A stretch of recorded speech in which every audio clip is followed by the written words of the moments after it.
Published, 1:16 Eastern Daylight Saving Time, the 17th of May 2018. Updated, 11:06 Eastern Daylight Saving Time, the 17th of May 2018. Hundreds of Burundians lined up to take part in the controversial vote. Burundians voted Thursday in a referendum on constitutional reforms that, if passed, will shore up the power of President Pierre Nkurunziza and enable him to rule until 2034.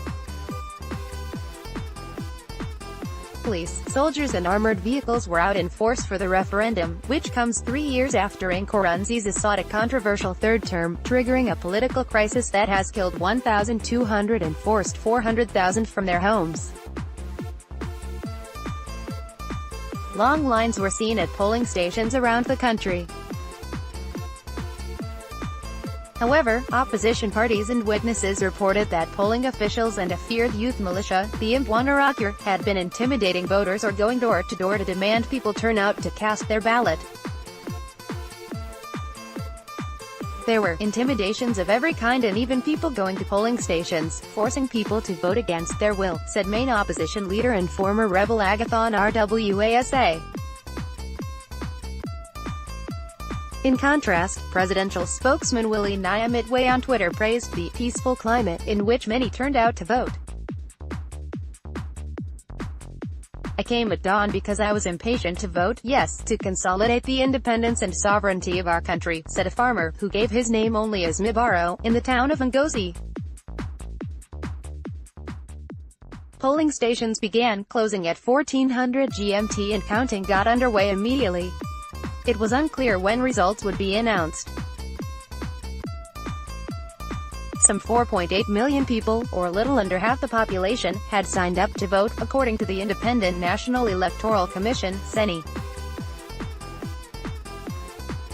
They were asked simply to vote yes or no in the constitutional referendum of May 2018, with no question posed on the ballot.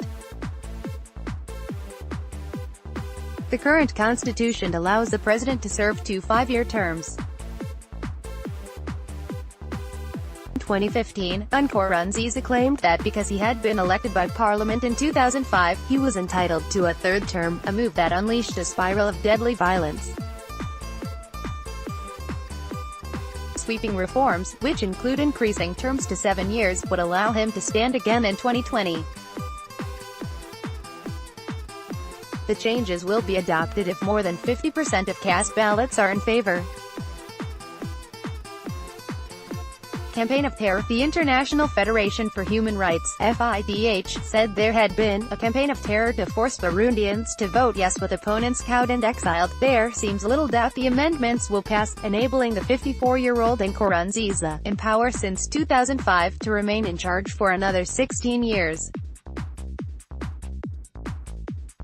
Since his third-term run, journalists, activists and members of civil society have been forced into exile, and, according to the FIDH, the entirety of the political, administrative, judicial and security systems have come under the stranglehold of the president's clan.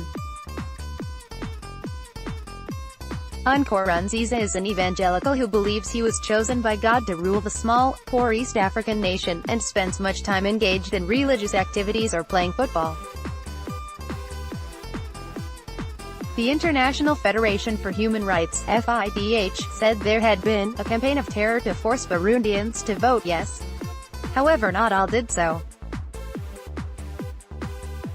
A 60-year-old woman, speaking on condition of anonymity, told AFP by telephone she voted no, out of conviction, to show that a large part of the population is resisting. "Even if I know they will steal our vote, no international observers are monitoring the vote, and most foreign correspondents were prevented from entering the country due to administrative hurdles."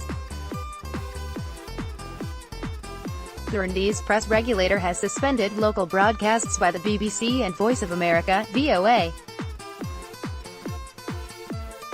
Fragile peace at risk. Supporters of Burundi's ruling party have used colorful ways to promote President Pierre Nkurunziza. For many critics, the referendum is yet another blow to hopes of lasting peace in the fledgling democracy.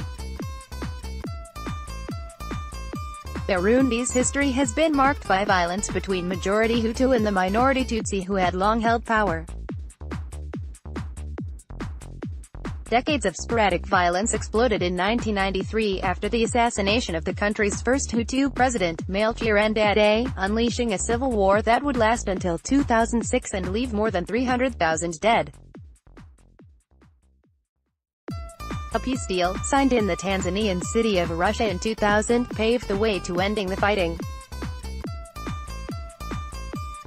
It also led to a constitution, now due to be changed, that limited presidential terms and ensured power could not be concentrated in the hands of either ethnic group.